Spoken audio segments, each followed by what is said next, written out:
I want to take a quick minute and talk about a solution for you if your name is on that sheriff's sale list. In previous videos, we talked about the sheriff's sale process, the foreclosure process, and how your name got to be on that list, what the foreclosure process looks like leading up to the sheriff's sale itself, what the sheriff's sale looks like, what the parameters are in Chester and Delaware counties, and where you stand leading up to that sale date. What I want to go over now is a solution for you. And what I help people do is give them this solution, which is a short sale. Chances are, if your name is on that docket and you want to sell your house, then you're going to be in a short sale situation. And exactly what a short sale is, most people have already heard about it, but basically it means that you owe more money on your house than what your house is worth. And like I said before, if your name is on that list, there's a good chance that that's kind of where that's where you fit in. So what do you do in order to get your house into a short sale? Well, what we need to do right away is, if your name is on that docket, if you receive that Act 91 notice, that means the clock is ticking, and that means we need to act pretty quickly. If your name is on the sheriff's sale list, that means you have 30 days or so. If you're 2 weeks out or a week out, we still have some time. But from our first communication, whether it be a call or an email or whatever, or a text message, we need to meet 12 hours right after that first communication that we have. Fill out a listing agreement, fill out an authorization form and some other forms, and we submit that over to the lender, and we can start to communicate with them right away.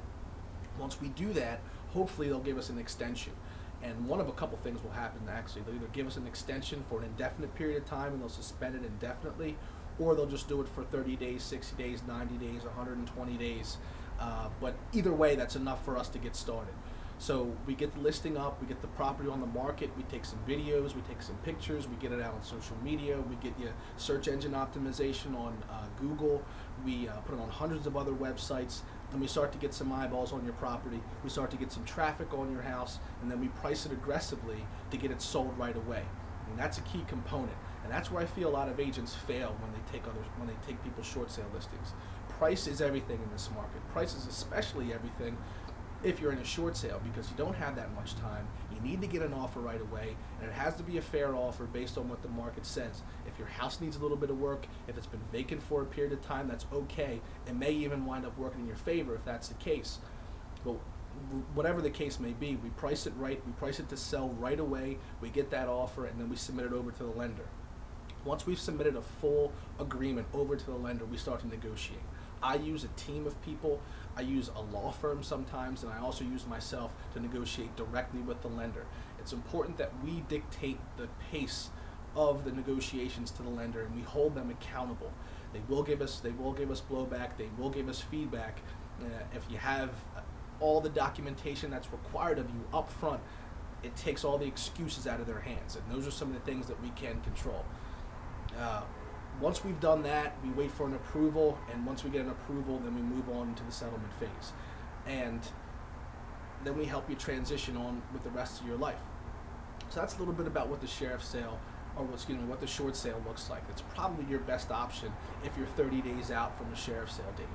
And I've been really successful with helping people whose names are on that docket, getting their property on the market, getting the sheriff's sale postponed, getting offers on their house, and moving their properties on to settlement.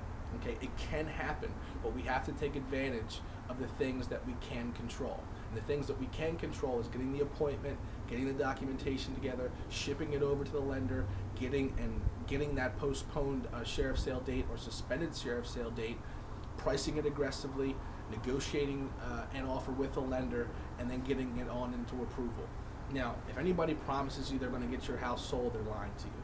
The best thing that we can do is take advantage of all the things that we have at our disposal, all the tools that we have at our disposal to get an offer on your house, to get the sheriff's sale suspended, and help you transition on with the rest of your life.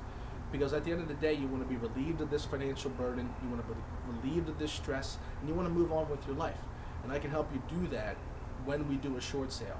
I'm going to release some other videos a little bit later on about each specific segment of the short sale process. But if you want to know more than that immediately, just give me a call at 484-319-0223. You can shoot me an email at cje@cjerealestate.com, or I'm going to post a new blog at suburbanshortsalesolutions.blogspot.com or sheriffsalesolutions.blogspot.com. So look for that. My number's going to be posted. There's going to be some other links about questions about the short sale process, frequently asked questions about the short sale process, questions about the foreclosure process. So give me a call if you want to know more, and we'll set up an appointment and help to get you transitioned into your new home.